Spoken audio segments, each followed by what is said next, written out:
Hi friends, welcome back to my channel Manga Venkat vlogs అండి. Hi hello.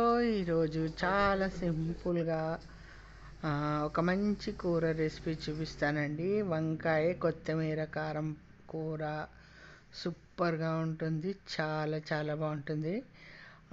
కొత్తిమీర flavour అంటే ఎవరికి ఇష్టం ఉండదు చెప్పండి. ముందుగా మిక్సీ జార్లో కొంచెం ఎక్కువగానే కొత్తిమీర పచ్చిమిర్చి మిక్సీ పట్టేసుకోవాలి. ఆ తర్వాత మూకుడు పెట్టేసుకొని కొంచెం మినపప్పు జీలకర్ర ఎండుమిర్చి వేసి పోపు వేయించేసుకొని అందులో మనము తరిగి పెట్టుకున్న వంకాయ ముక్కల్ని వేసేసి మగ్గించుకోవాలి. చక్కగా మగ్గపెట్టుకోవాలి. మూత పెట్టి మూతలోనే నీళ్లు పోసి సిమ్లో పెట్టి మగ్గిస్తానండి. బాగా మగ్గిన తర్వాత మీరు చాలామంది కుక్కర్లో ఓసారి ఉడకపెట్టి వార్చేస్తారు, అలా కూడా చేసుకోవచ్చు. లేదా ఇలా డైరెక్ట్ పోపులో వేసేసుకున్నా కూడా చాలా బాగుంటుంది. చూసారు కదా, నేను ఇలా పోపులో వేసేసాను. కాకపోతే కొంచెం టైం పట్టింది. ఎందుకు అసలు సాధారణంగా అయితే వంకాయలు ఇట్ట మగ్గిపోతాయి. కొంచెం ఈ వంకాయలు ఎందుకు కొంచెం టైం పట్టింది.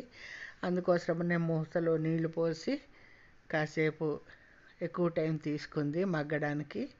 సో తర్వాత దాంట్లో చక్కగా సగం మగ్గిన తర్వాత మనము కొద్దిగా ఉప్పు పసుపు వేసేసుకొని మనం దంచి పెట్టుకున్న కొత్తిమీర కారాన్ని వేసేసుకొని మరి ముక్కలు కంటాలి కదా చక్కగా, అందుకని ఆ ఫ్లేవర్ అంటాలి కాబట్టి ఉప్పు పసుపు వేసేసుకుని, ఇందులో మీకు ఇంకో విషయం చెప్పాలి ఏంటంటే, ఇష్టమైన వాళ్ళు కొంచెం పులుపు వేసుకోవచ్చు, లేదా వేసుకోకుండా కూడా చేసుకుంటారండి.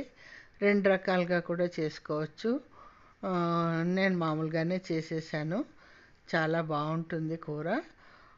చాలామంది వేసుకోరు, కొత్తిమీర కారం వేసిన దాంట్లో వేసుకోరు.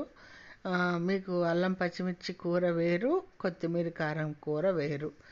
చాలా బాగుంటుంది. టేస్ట్ అయితే అద్దరిపోతుందండి.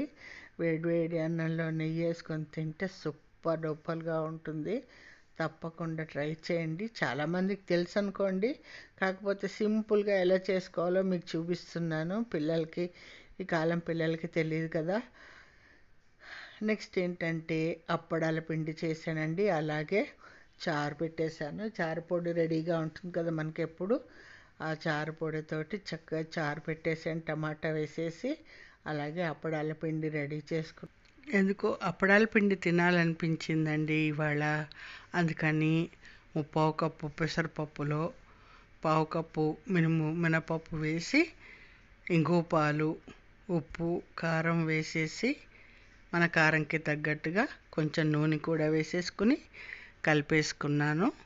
చక్కగా ఎంత బాగుందంటే ఇంగువ పాలు పోసి గుమ్మాయింపుతోటి అద్భుతంగా ఉందండి. ఇవాళ ఇలా కానిచ్చేసాము మా భోజనం. నేను మిక్సీ పట్టాలని చెప్పడం మర్చిపోయానండి. మిక్సీ పట్టుకోవాలి. అలాగే ఈ వీడియో ప్రీవియస్ వీడియోస్లో ఉంది, చూడండి కావాలనుకున్న వాళ్ళు. ఓకేనా?